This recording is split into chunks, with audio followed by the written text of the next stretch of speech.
ಒಳಗಲ್ಲು ಗ್ರಾಮದಲ್ಲಿ ಒಂದು ಮಹಿಳಾ ಹಾಲು ಕೇಂದ್ರ ಸೊಸೈಟಿ MPCS ಅವಿರೋಧವಾಗಿ ಆಯ್ಕೆಯಾಗಿದೆ. ರತ್ನಮ್ಮನವರು ಅಧ್ಯಕ್ಷರಾಗಿ, ಜಯಲಕ್ಷ್ಮಮ್ಮನವರು ಉಪಾಧ್ಯಕ್ಷರಾಗಿ, ಇನ್ನಿತರ ಎಲ್ಲ ನಮ್ಮ ಸಹೋದರಿಯರೆಲ್ಲ ಅವಿರೋಧವಾಗಿ ಆಯ್ಕೆಯಾಗಿದ್ದಾರೆ. 2000 ಲೀಟರ್ ಬರ್ತಕ್ಕಂಥ ಒಂದು ಸೊಸೈಟಿ ಅದು. ಹಾಲು ದೊಡ್ಡ ಗ್ರಾಮ, ನಮ್ಮ ಕಸ್ಬಾದಲ್ಲೇ ಚಿಕ್ಕನಗೋಡಿ, ಶಿವನಹಳ್ಳಿ, ಕೆಣಸಂದ್ರ ಬಿಟ್ಟರೆ ಅದು ಕೂಡ ಒಂದು ದೊಡ್ಡ ಗ್ರಾಮ ಇರ್ತಕ್ಕಂಥದ್ದು ಒಳಗಲ್ಲು ಗ್ರಾಮ. ಇಲ್ಲಿವರೆಗೂ ಆದರೆ ಏನಪ್ಪ ಅಂದರೆ ಸರಿಯಾದ ನಿರ್ವಹಣೆ ಇಲ್ಲದೆ ಅಲ್ಲಿ ಇವತ್ತು ನಷ್ಟಕ್ಕೆ ಸೊಸೈಟಿ ಒಳಗಾಗಿರ್ತಕ್ಕಂಥದ್ದು. ಅಲ್ಲ, ನಮ್ಮ ಸ್ಥಳೀಯ ಮುಖಂಡರಾಗಿರ್ತಕ್ಕಂಥ ರಮೇಶ್ ಅವರು, ಚಂದ್ರೂರ್ ಅವರು, ನಮ್ಮ ಗೋಪಾಲಪ್ಪನವರು ಹಾಗೂ ಇನ್ನಿತರ ಎಲ್ಲ ಗ್ರಾಮದ ಸದಸ್ಯರುಗಳು, ಮುಖಂಡರುಗಳೆಲ್ಲ ಸೇರಿ ಗ್ರಾಮದಲ್ಲಿ ಎಲ್ಲರ ಜೊತೆ ಮಾತಾಡಿ ಇವತ್ತು ಅವಿರೋಧವಾಗಿ ಆಯ್ಕೆ ಮಾಡಲಿಕ್ಕೆ ಮಾಡಿದ್ದಾರೆ.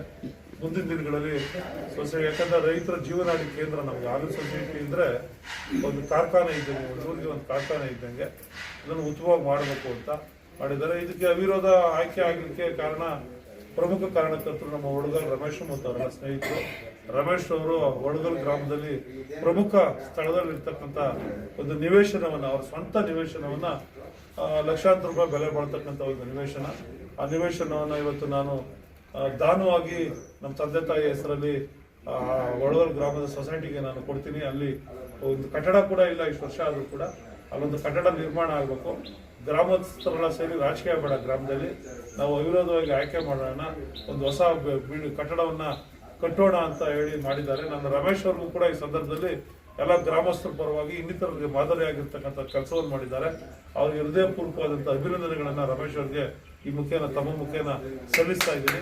ಇದ್ರ ಜೊತೆಗೆ ಅವನ ಹಾಲು ಸೊಸೈಟಿ ಬಿಲ್ಡಿಂಗ್ ಕಟ್ಟಲಿಕ್ಕೆ ನಾನು 10 ಲಕ್ಷ ರೂಪಾಯಿಗಳ ನನ್ನ ಶಾಸಕರ ಅನುದಾನದಲ್ಲಿ ಕೂಡ ಕೊಡ್ತೀನಿ ಅಂತಕ್ಕಂಥ ಮಾತು ಹೇಳಿದ್ದೀನಿ.